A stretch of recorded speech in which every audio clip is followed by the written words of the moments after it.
Good morning, students.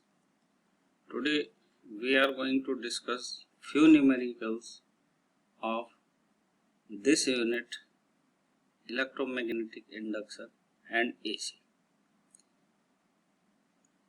तो कुछ numerical हम इस वीडियो लेक्चर में कर रहे हैं और जो नेक्स्ट वीडियो लेक्चर होगा, जो बाकी के क्वेश्चंस होंगे वो भी हम उसमें डिस्कस करेंगे. तो these two lectures will based on numericals, right? Now this is a numerical, a circular antenna of area 3 meter square.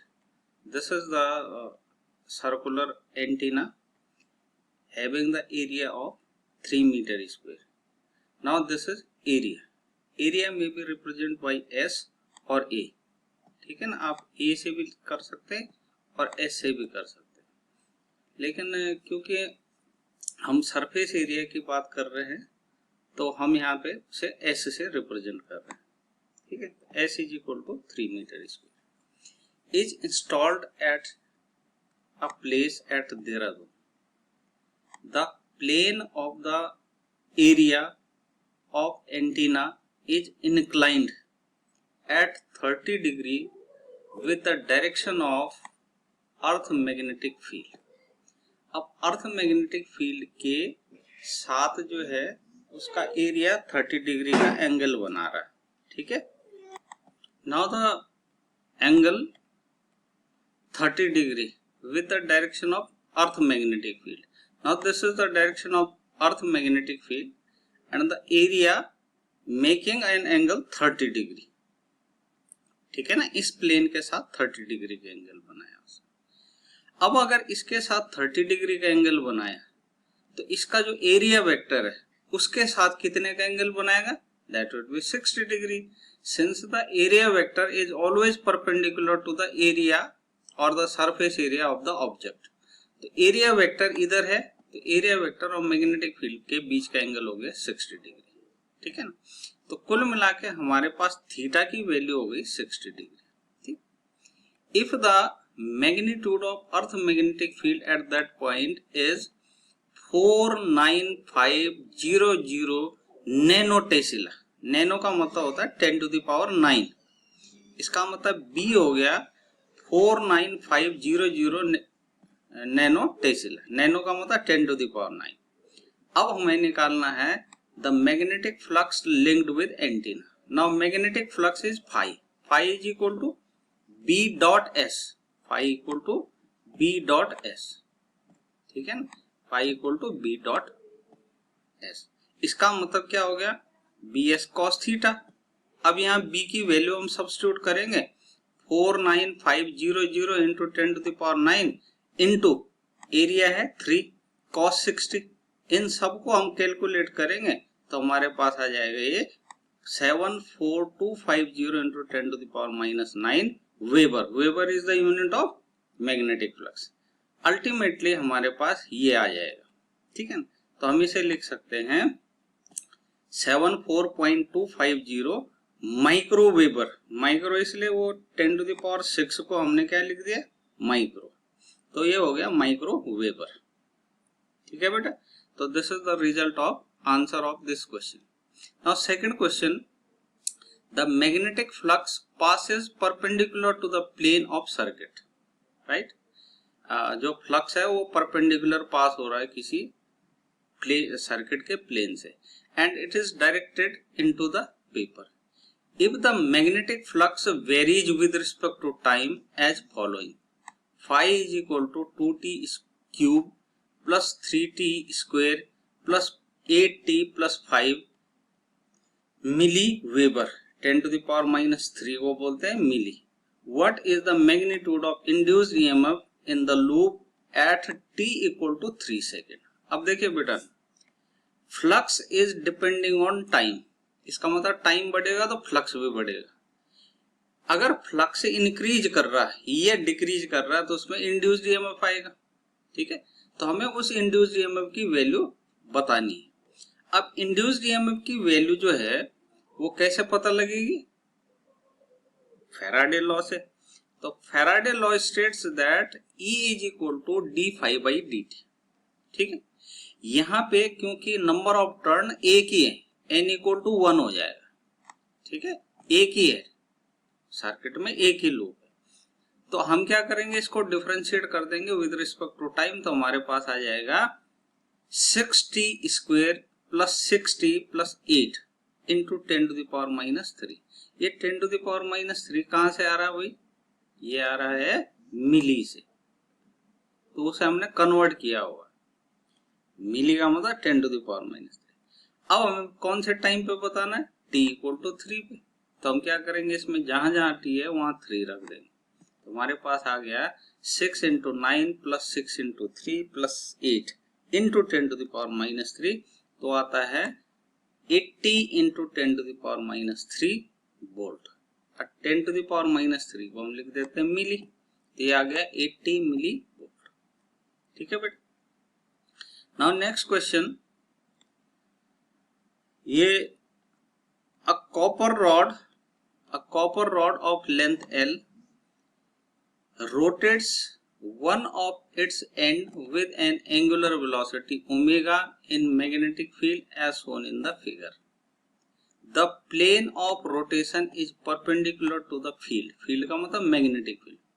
Find the induced EMF between ends of the rod. ये एक rod है जिसकी length L है।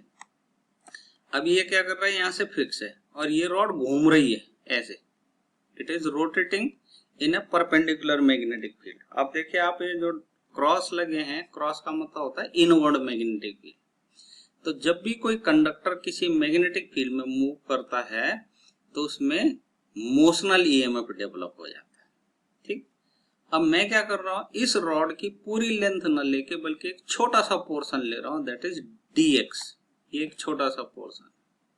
ठीक, तो केवल इतना portion ले रहा हूं, तो वहां ईएमएफ आएगी as per the motional EMF.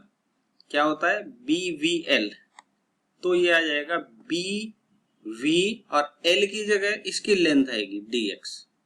ठीक है, तो हमारे पास आ गया BVdx। Now V and angular velocity has a relation. ये आता है x इंटू ओमेगा। कैसे x, क्योंकि ओरिजिन से इस जो सेगमेंट है, जो छोटा सी लेंथ हमने कंसीडर की है, उसकी डिस्टेंस है x, तो x इंटू वी। ठीक, एक्चुअल में क्या है, ओमेगा इक्वल टू होता है v/r। r की जगह यहाँ क्या है x, इसलिए आ गया है x इंटू ओमेगा। ये आया इंड्यूस्ड ईएमएफ इन ए स्मॉल सेगमेंट कंसीडर। अब हम क्या करेंगे, पूरा का पूरा इंड्यूस्ड ईएमएफ लेंगे प्रोड्यूस अक्रॉस द रॉड। तो हम क्या करेंगे, इसे इंटीग्रेट कर देंगे। तो हमने इसे इंटीग्रेट किया, इंटीग्रेशन करेंगे 0 से L तक। इसकी लेंथ जो है वो L है, तो ये जो dx है वो 0 से लेके L तक वेरी कर रहा, तो इसकी लिमिट हो गई 0 to L b omega x dx। अब क्या होगा, वेरिएशन सिर्फ x में आ रहा है, तो आ जाएगा b ओमेगा x²/2। जब हम इसकी लिमिट सब्स्टिट्यूट करेंगे तो हमारे पास आ जाएगा induced EMF half b omega L²। This is the answer. ये बहुत इंपॉर्टेंट क्वेश्चन है ये वाला। ठीक है, next, a solenoid has 500 turns on a iron core, relative permeability 800। तो दो चीजें आपके पास आ गई सोलेनोइड की, एक तो 500 टर्न्स और दूसरा रिलेटिव परमेबिलिटी आ गई 800। ठीक, रिलेटिव परमेबिलिटी का मतलब होता है permeability of medium divided by permeability of vacuum, यानी μr equal to mu divided by μ0। ये होती है इसकी वैल्यू, रिलेटिव की परमेबिलिटी की वैल्यू म्यू डिवाइडेड बाय μ0। ठीक है, ये आपके पास इस तरीके से। अब आप देख रहे हैं the length and radius of the solenoid. Length है 40 सेंटीमीटर और रेडियस है 3 सेंटीमीटर। ठीक, तो हम क्या करेंगे, लेंथ ले लेंगे 0.4 मीटर और जो रेडियस है उसे ले लेंगे 0.03 मीटर, ऐसा ही यूनिट में बदलने के लिए। ठीक, now calculate the average EMF. ठीक, ईएमएफ आपको फाइंड आउट करना है। क्या कहते हैं ये एवरेज ईएमएफ यानी induced EMF if the current changes from 0 to 3 in 0.4 second. तो टाइम तो आ गया 0.4 सेकेंड और करंट वेरी कर रही 0 से 3 तक, यानी डेल्टा आई या डी आई आ गया 3 एम्पियर, 3 माइनस 0। अब हमारे पास इंड्यूस्ड ईएमएफ होती है किसी भी सोलोनॉइड के लिए E is equal to minus L D I by D T होती है, क्योंकि d by D T of phi होता है और phi equal to L I होता है। ठीक है, तो ये तो हमें पता है सारी चीजें, एल पता नहीं है। Now we have to calculate the L. किसी भी सोलोनॉइड के लिए जो जिसके अंदर कोर होगी, मटेरियल होगा जिसके अंदर mu N square A L होगा। अब म्यू का मतलब होगा यहां से इस फॉर्मूले से mu naught into mu R. अब ये क्या बन जाएगा, स्मॉल एन को हम क्या लिखेंगे, capital N by L, number of turn per unit length है, तो ये total number of turn divided by length, तो ये हो गया N square divided by L into A क्या हो जाएगा पाई आर स्क्वायर। अब हम इसमें वैल्यूज रखेंगे सारी, ठीक है, म्यू नॉट की, म्यू आर की, एन की, पाई की, आर की, सबकी वैल्यूज रखेंगे और उसके बाद कैलकुलेट करके हमारे पास आ गया 1.77 एच। एच का मतलब हेनरी, ये इसकी यूनिट है। अब हमारे पास एल आ गया। अब हम फॉर्मूले में एल की वैल्यू सब्स्टिट्यूट करेंगे। डी आई हमें दिया हुआ है 3 एम्पियर और डी टी भी दिया है 0.4 सेकेंड। इन सब की वैल्यू सब्स्टिट्यूट करके और तब जो आपके पास इंड्यूस्ड ईएमएफ आएगा वो आएगा 13.275 वोल्ट। ठीक, कुल मिला के induced EMF in a solenoid होता है E equal to L D I by D T. D I और डी टी गिवन था, एल हमको निकालना था। एल का फॉर्मूला म्यू, म्यू इसलिए क्योंकि मटेरियल मीडियम है, small N square A L, इस स्मॉल एन का मतलब कैपिटल एन बाई एल, तो ये क्या हो जाएगा N square capital N square by L square. एक एल से इसकी एक पावर कट जाएगी तो आपका वह फॉर्मूला ये बन गया और बाकी ये सारी चीजें आपको गिवन है। ठीक है, जब सारी चीजें गिवन है तो आप इसमें वैल्यूज रखेंगे और आपके पास एल आ जाएगा। एल निकालने के बाद इस फॉर्मूले में सब्स्टिट्यूट करेंगे और इंड्यूस्ड ईएमएफ आपके पास आ जाएगा। ठीक, तो कल वाले लेक्चर में भी हम कुछ न्यूमेरिकल्स डिस्कस करेंगे। ठीक है, थैंक यू वेरी मच।